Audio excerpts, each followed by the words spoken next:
नमस्कार दोस्तों, मैं हूं प्रियंका जगवान, उत्तराखंड जनपद रुद्रप्रयाग से। दोस्तों, आपने अपनी ज़िंदगी में बहुत सारे संघर्ष देखे होंगे और अक्सर हम लोग अपने जीवन के संघर्षों से थक जाते हैं, हार जाते हैं और टूट के कभी कभी हम कुछ जीवन में कुछ ऐसे कदम भी उठा लेते हैं कि बस उसके बाद कुछ रह ही नहीं जाता। लेकिन जीवन संघर्ष के बाद भी एक नया जीवन किस प्रकार से शुरू किया जा सकता है, इसका एक बहुत सुंदर मैं आप लोगों को उदाहरण देना चाहती हूँ। और यहाँ पे मेरे साथ हैं कृष्णानंद डिमरी जी, जो कि सुईली सेम गांव से हैं। और सबसे पहले तो अपने चैनल पे मैं उनका स्वागत करना चाहती हूँ।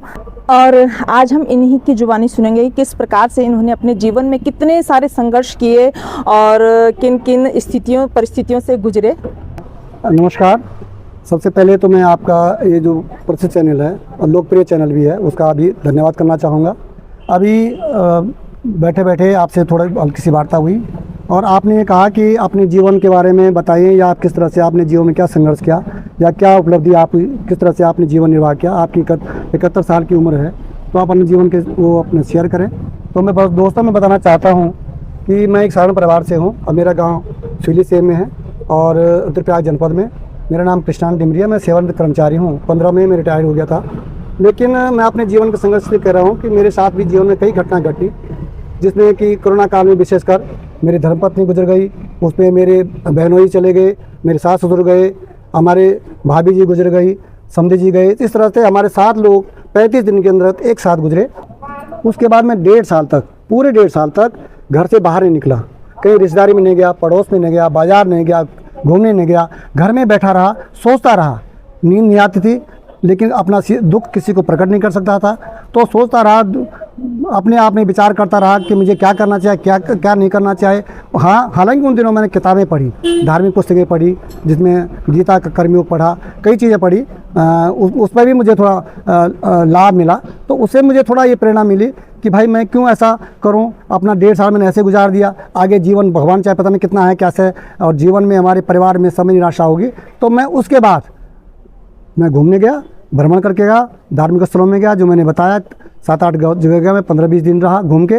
तब मैंने अपने आप में ये स्वयं संकल्प लिया कि मुझे अपने आप को स्वयं समझाना है, दूसरे के समझाने से नहीं। हमें निराश नहीं होना है, और हम सबको यही प्रेरणा देते हैं, सबको यही विश्वास दिलाते हैं कि जिस तरह की घटनाएं हमारे साथ घटी, किसी के साथ भी घट सकती हैं। मनुष्य का जीवन है, आप प्रेरणा लें, निराश न हो, सकारात्मक सोच रखें, पॉजिटिव थिंकिंग रखें और अपना जीवन पूर्व की तरह जीते रहें। अपना दुख किसी को इस तरह से सार्वजनिक न करें, बल्कि उसे संघर्ष करके उसका विजय पाएं।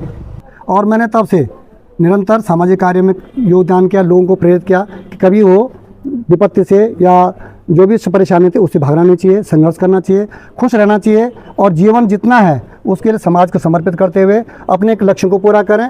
समाज को भी अपना दुख इस तरह न बांटें, बल्कि संघर्ष करें। अब अगर आप अपना दुख दूसरे में शेयर करेंगे तो आप कुछ नहीं कर सकते हैं, उसमें दूसरे में निराशा भावना होती है। और अपना जीवन प्रेरणा से, आशा से करें, और औरों को भी बताएं कि हमने किस तरह से संघर्ष कर हम कहाँ पहुँचे। आज मैं मानता हूँ, भले ही मेरे साथ 5 साल पहले कई घटनाएं घटी, लेकिन आज मैं अपने को उस पीड़ा से उभर चुका हूँ। और औरों को भी, किसी के साथ इस तरह से समाज में या गांव में या पड़ोस में ऐसी घटनाएं घटें, उनसे भी कहता हूँ कि आप संघर्ष करो। और जीवन इतना ही नहीं है, सबसे पहले आप सामाजिक कार्य में अपने को रखें, और सामाजिक कार्य से आपको जो संतुष्टि मिलती है उससे बहुत बड़ा लाभ ये होता है कि हमारा मन मस्तिष्क भी स्वस्थ रहता है, समाज को भी हम कुछ दे पाते हैं। और मैं वर्तमान में कई सामाजिक संगठनों से भी जुड़ा हूँ, सोशल समाज में भी जुड़ा हूँ, रिटायर्ड कर्मचारी संगठन जुड़ा हूँ, सांस्कृतिक संगठन जुड़ा हूँ। और मैं अपने को हमेशा व्यस्त रखता हूँ, बिना किसी पूर्वाग्रह से या बिना पुरानी बातों को सोच करके नई आशा के साथ अपना जीवन निर्वाह करता हूँ। आप सभी से मेरा निवेदन है कि यदि आपके साथ ऐसी कोई घटना घटती है, क्योंकि मनुष्य का जीवन है, संघर्षमय है, इसमें घटनाएं घटती रहती हैं, आती रहती हैं, तो आप इस पे ज़्यादा विचार न करके आगे का जीवन देखें, सकारात्मक जीवन से सोच रखें और आशावादी दृष्टिकोण रखें, तो आप अवश्य ही आपका जीवन जो भी ईश्वर ने आपको दिया वो सफल होगा। धन्यवाद।